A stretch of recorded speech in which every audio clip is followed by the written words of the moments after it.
Hey, it's Matt Haynes. Did you know the way you light someone can have a profound effect on your viewer's emotions? Just a simple lighting change can make your subject look strong, beautiful, regal, mysterious, evil, all without ever saying a word to the viewer. Also, you can accidentally give the wrong impression with your lighting style if you're not careful, and some of these lighting styles you might actually want to avoid. So today I'm going to show you seven different lighting styles that you need to know for cinematography or photography. Hey, and good news, you are not going to have to look at my face the entire video this time, because today I've got Taylor who's going to model for me. Hi. Lighting styles are typically defined by the shadows they leave on the face, because the shadows are what add drama and depth and emotion to your scene. And to keep those shadows obvious and clear, I'm just going to use a single light for all of these setups today. So let's start with a pretty boring lighting style. And it's boring because there are no shadows at all. And this is called flat lighting. Flat lighting style fills in all the shadows so the face is lit completely evenly all across it. And while there are several ways to get flat lighting, you can do it with just a single light. The key is to get your light exactly at the camera position, so that light is coming from the top of the camera, the bottom of the camera, and both sides of the camera, and it's filling in all those shadows. Perhaps you've heard of a ring light? Well, a ring light does the same thing, because it's a ring around the lens of the camera, and so it sends light from all sides of the camera onto your subject, filling in those shadows. Now, I've done essentially the same thing, but what I've done is I've put a large light behind my camera, and it's a square instead of a circle, but the effect is the same. Now, if we zoom in, we can actually see a reflection of that light in Taylor's eyes, and this is called a catch light. And if you look at a photograph and if you can get close enough to see the catch light in the photograph, you can actually tell how the photographer lit the scene. Pretty cool, huh? Now, earlier I said that flat lighting is the boring lighting style. Without any shadows, there's no drama. However, that doesn't mean you shouldn't ever use flat lighting. Because there's no shadows, it's actually good for beauty shoots. So if you're doing anything that features like the skin, makeup, hair, then flat lighting is probably what you want. Also, if you're doing pictures of products for a catalog or online, then flat lighting is really good because it shows everything and hides nothing with shadows. By the way, if you put a light on top of your camera or if you use the built-in flash, you're still going to get very flat lighting. Now, the lighting is only coming from the top of the camera, so it's not completely shadowless. You'll probably get a shadow under the nose, a tiny one, and maybe a little bit more under the chin, but it's still going to be very, very flat lighting. Okay, so let's raise that light up really high now. I'm keeping it directly in front of Taylor's face, but I'm raising it so that it's about a 45-degree angle from her position. And notice the shadow I've created under her nose. And also, that shadow is very symmetrical. And that's because the light, even though it's up high, is directly in front of her. This style of lighting is called butterfly lighting, and it's called that because of the shadow under the nose. To some people anyway, it looks like a butterfly. It has another name as well. It's called Paramount lighting, and it's named after Paramount Studios. Back in the early years of movies, many of the movie stars would be photographed with this particular lighting style, and so the name Paramount stuck as well. This lighting style is pretty neutral, but it's starting to get some drama now. So along with that nose shadow, we're also starting to get some shading of the cheekbones, which can be flattering on many people.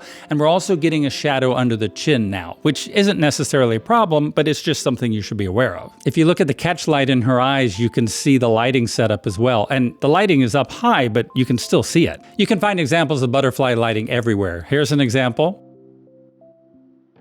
Also, here's this one. And then this woman has butterfly lighting as well. Now, as for the guy in the lower right-hand corner and his lighting, we'll talk about him in a little bit. Now, a caution, if you move the light too high, you're going to ruin the butterfly effect. What's going to happen is, as you go higher and higher, the nose shadow is going to get longer and longer, and it's going to hit the lip or even keep going beyond that.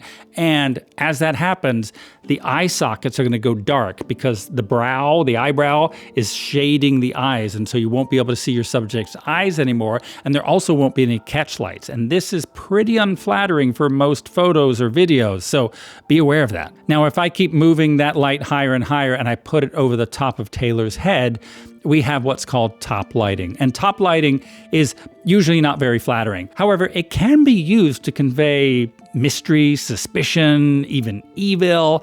But so notice you can't see Taylor's eyes at all. They're completely dark. And also, this kind of lighting really accentuates the nose, which most of the time you don't want. Now, most of the time you're not going to choose to light someone like this. However, you might end up doing it accidentally, and especially outdoors. Midday sun directly overhead, that is top lighting. And for some reason, when we're outdoors, sometimes our brains shut down and we stop thinking about where our light is coming from. But even outdoors, you have to think, where's my lighting coming from? Because if you have the sun directly overhead, blech, you've got raccoon eyes. All right, let's move our light back to its previous height, which was about 45 degrees up from Taylor's position at an angle.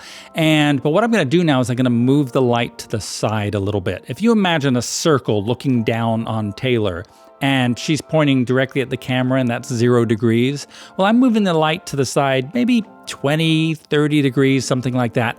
Watch what happens to the nose shadow. It's no longer symmetrical, but it's making a little loop on one side.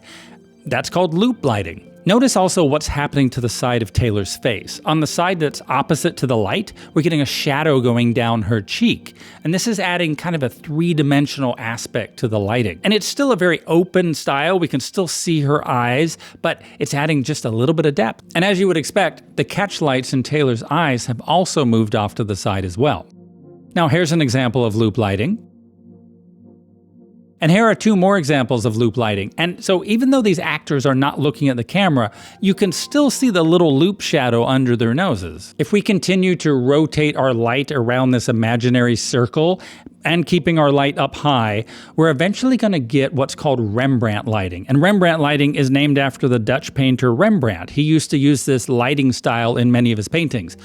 By the way, if you know Rembrandt's first name, leave it in the comments below. The Rembrandt style of lighting is created by elevating your light so that it's a 45-degree angle up from your subject's face, and then 45 degrees to the side of your subject as well. Now watch as I move the light. Watch the nose shadow. That loop shadow gets longer and longer until it connects with the shadow on the side of the person's face, in this case Taylor's. What it does on the shadowed side of the face, it leaves this little triangle of light under the eye. It's not always exactly a triangle. It really depends on the person's face shape.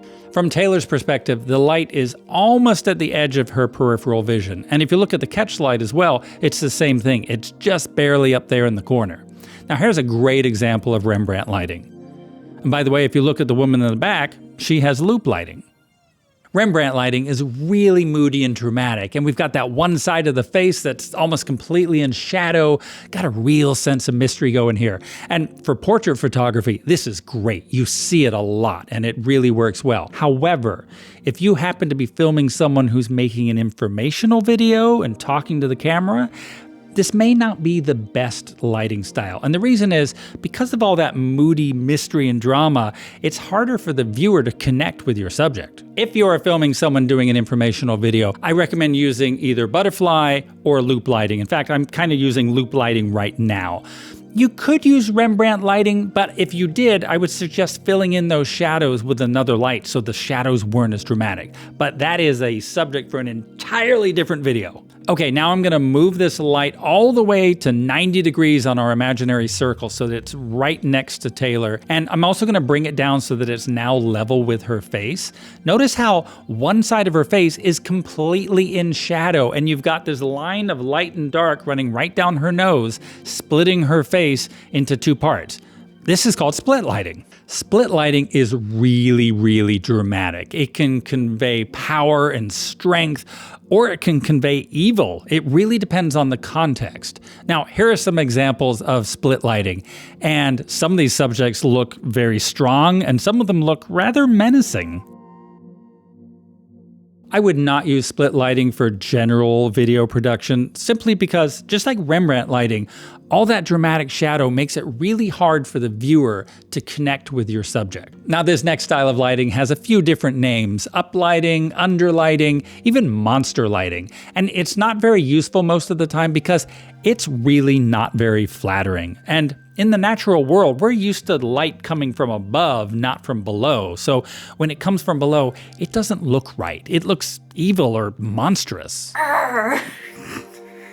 Remember this guy? We have a kind of an inverted Rembrandt underlit situation going on here, and it's definitely underlit because the bottom of his nose is lit, the top isn't, and also the tops of his eye sockets are lit, which is inverted from normal. The far side of his face is completely lit, and the near side is mostly in shadow, but then you have a little patch of light on his cheeks, so it's kind of Monster Rembrandt, Rembrandt Monster. It's pretty obvious though from this poster that this guy is probably the bad guy, and that's all because of the lighting and the gun. But mostly the lighting. Most of the time, you are probably not going to choose monster lighting for your lighting. However, you might accidentally do it. And again, this is more likely to happen in the outdoors. Be aware of strong reflections of light coming from the ground. For example, like when you're around a swimming pool, or even bright pavement can give that underlit look. Now, lighting is just one of the many things that goes into a successful video production.